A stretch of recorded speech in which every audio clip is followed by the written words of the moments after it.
Rama e mbrojti publikisht. Spak po ndjek gjurmët e pasurisë, dosja e Akshit po hyn në një fazë ku mbrojtja politike nuk mjafton më, ndërsa hetimi po afrohet te vila, emra dhe prona që mund të rrezojnë versionin zyrtar.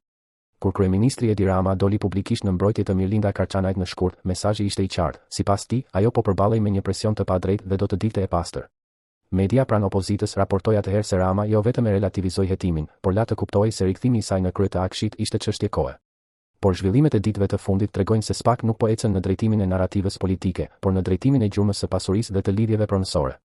Raportimet të publikuara më 30 dhe 31 mars thonë se me vendim të Gjitko janë ushtruar kontrolle në disa vila në jug të vendit, përfshirë palasën në kuadër të dosjes së Akshit, ndërsa në fokus janë persona të lidhur me këtë aferë, mes tyre edhe Mirlinda Karçanaj.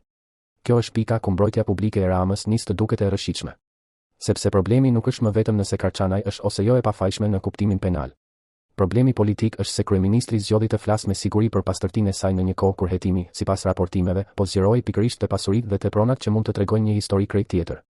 Nëse shefi i qeverisë garanton publikisht për integritetin e një zyrtareje dhe pak javë më pas dalin kontrolle mbi vila të dyshuara si të lidhura me të, atëherë nuk kemi më thjesht një çështje juridike. Kemi një përplasje frontale mes pushtetit politik dhe logjikës së hetimit.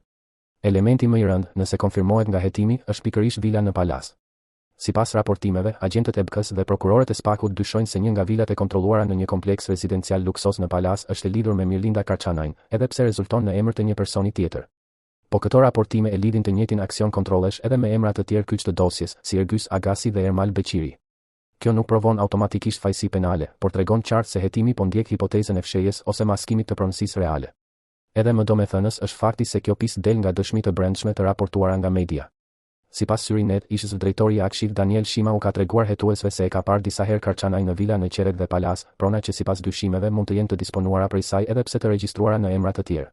Sërish, kjo mbetet pjesë e materialit hetimor të raportuar në media, jo një provë e verifikuar publikisht në gjykat, por pesha e saj politike është e jashtëzakonshme, sepse rrezon argumentin e komod të pushtetit se gjithçka ishte tym mediatik dhe zhurmë opozitare.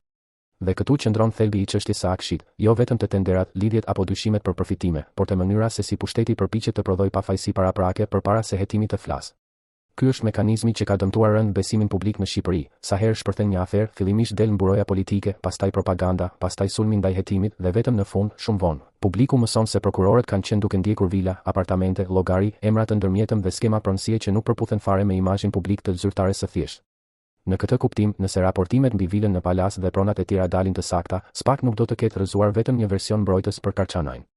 Do të ketë rrëzuar vetë metodën e qeverisë për të imponuar pafajësi politike mbi hetime që ende nuk kanë përfunduar. Dhe kjo është shumë më e rëndë për Ramën se sa vetë skandali i një zyrtareje. Sepse kur kryeministri del garant për dikë që më pas del në qendër të gjurmimit të pronave luksoze, pyetja nuk është më vetëm çfarë dinte Karçanaj, por çfarë dinte Rama dhe pse nxitoi ta mbronte. Dosja e Akshit, pra, po merr trajtën e asaj që pushteti i druhet më shumë, jo një debati mediatik që shuhet me kalimin e ditëve, por një hetimi që lëviz nga zyrat e pasurit, nga deklaratat e dokumentet, nga mbrojtja televizive të gjurmët konkrete të luksit. Dhe në Shqipëri, pikërisht aty kanë nisur zakonisht rrëzimet më të mëdha politike, jo kur flasin politikanët, por kur flasin pronat.